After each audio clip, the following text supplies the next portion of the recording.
Jouez au bois, résonnez, musette. Il est né le divin enfant. Chantons tous son avènement. Depuis plus de 4000 ans, nous le promettaient les prophètes. Depuis plus de 4000 ans, nous attendions cet heureux temps.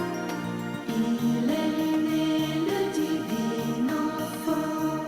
Jouez au bois, résonnez, musette. Il est né le divin enfant. Chantons tous son avènement.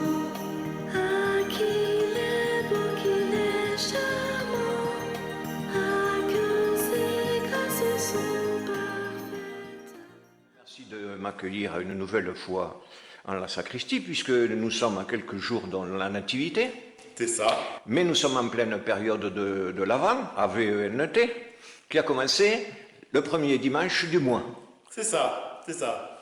Ça a commencé, voilà, 4 dimanches en gros avant la fête de Noël. Donc forcément, ça varie un tout petit peu en fonction que Noël tombe un mercredi, un lundi ou un dimanche, voilà. Donc, mais c'est 4 dimanches en fait avant Noël où on a ce que l'Église, la liturgie appelle le temps de l'Avent, A-V-E-N-T. C'est pas l'avant Noël, sinon ça s'écrirait pas pareil. C'est l'avant, c'est une contraction en fait du mot avènement. Voilà, tout simplement. Dans la liturgie, on fait rarement souvenir d'un événement, sauf peut-être un peu à Noël, où on a cette question du souvenir d'un sauveur qui nous est né. Mais sinon, toute la liturgie est propulsée sur l'avenir. Et le temps de l'Avent est là pour nous rappeler que nous attendons un avènement.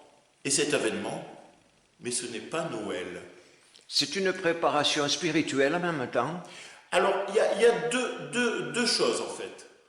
Il y a cette préparation, cette attente en fait, on attend quelque chose, et dans la liturgie, ça se concrétise avec les couleurs généralement violettes, sur les chasubles, sur les ornements des prêtres, des diacres, de lambons, voilà.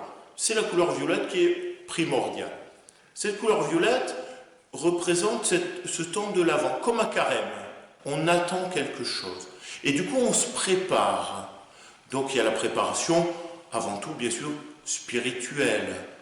C'est cette idée de la joie. Une joie qui n'est pas encore parfaite, mais une joie qui est en attente. Vous savez, c'est comme quand on va recevoir un ami.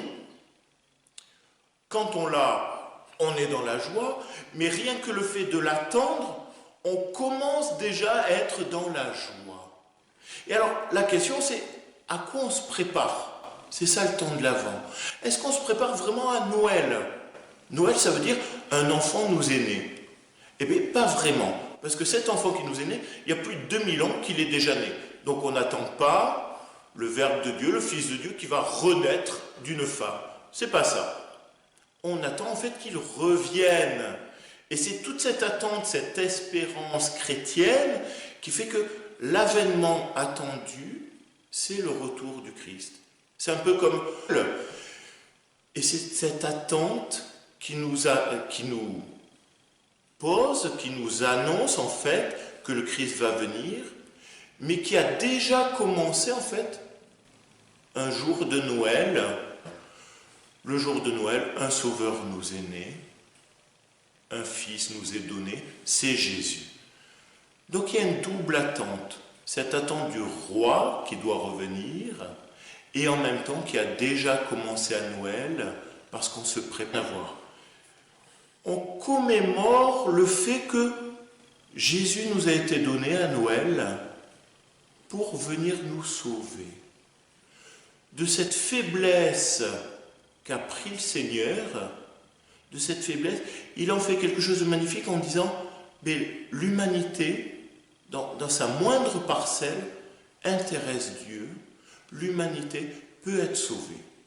Et elle sera sauvée, bien sûr, si elle le désire. Si elle ne désire pas, c'est un autre souci, ça. Mais ce n'est pas le but de Noël, ça. Le but de Noël, c'est vraiment de nous dire, voilà, Dieu s'intéresse à nous, le ciel et la terre se rejoignent en Jésus, pour que de Dieu, c'est cette image de Dieu dans les cieux qui descend pour faire monter l'humanité jusqu'à lui. Voilà. C'est ce rapprochement, ce joint, si on peut dire, du ciel, de la terre, de l'humanité, de la divinité. Et c'est ça que nous allons célébrer le jour de Noël. Alors venons-en justement à cette nativité.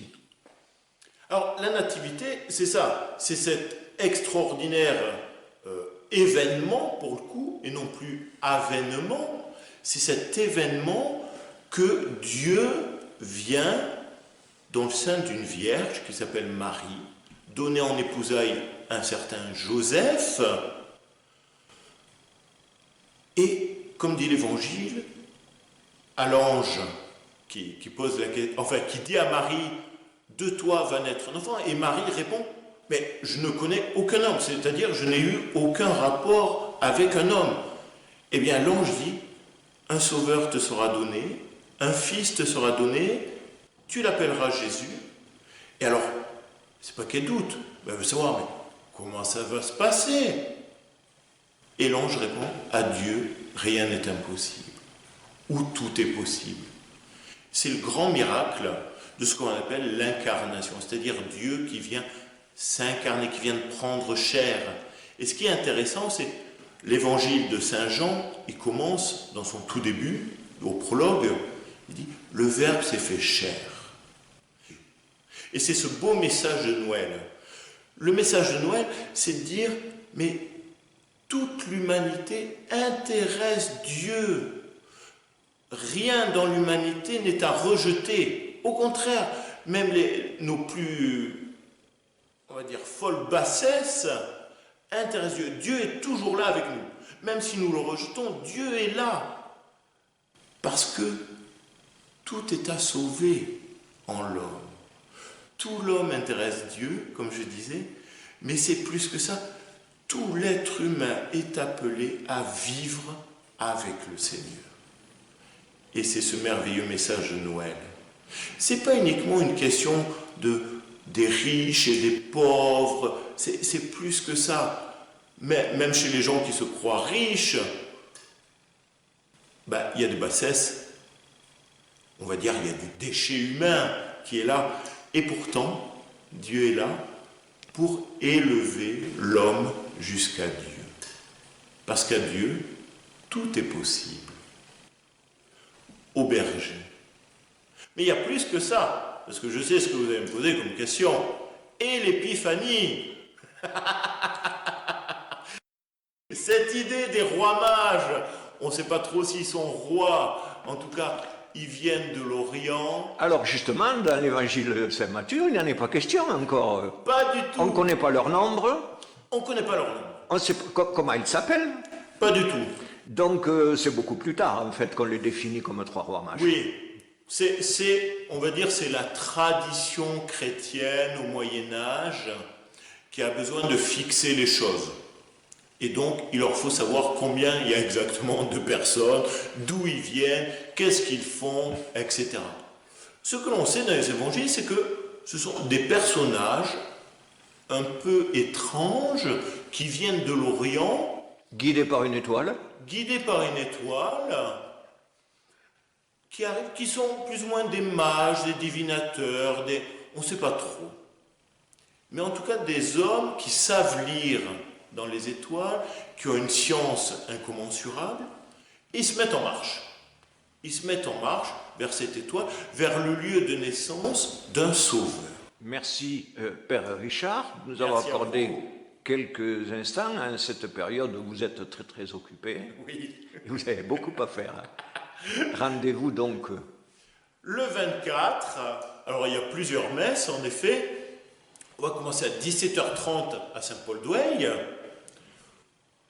en espérant que l'église soit trop petite, comme chaque année en fait. Et puis le 24 aussi à 20h à Castillon-du-Larbouste, ou la fente.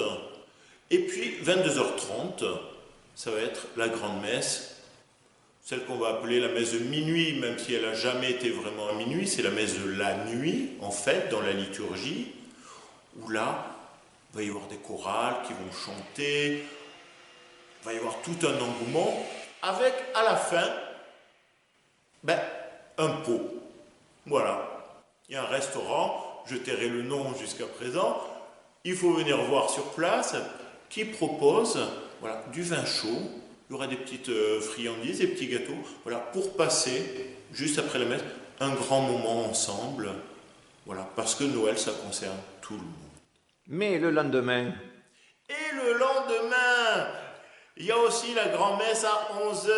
Alors, il faut se réveiller de la messe de la nuit, au moins pour le prêtre, avec des petits yeux, en espérant qu'il arrive à parler encore. Et à 11h, il y a aussi cette belle messe, qui en fait, la messe du soir ou la messe du jour, c'est la même messe, hein. C'est le même événement qui est célébré. merci encore. Merci Christian, et à très bientôt et bonne fête de Noël.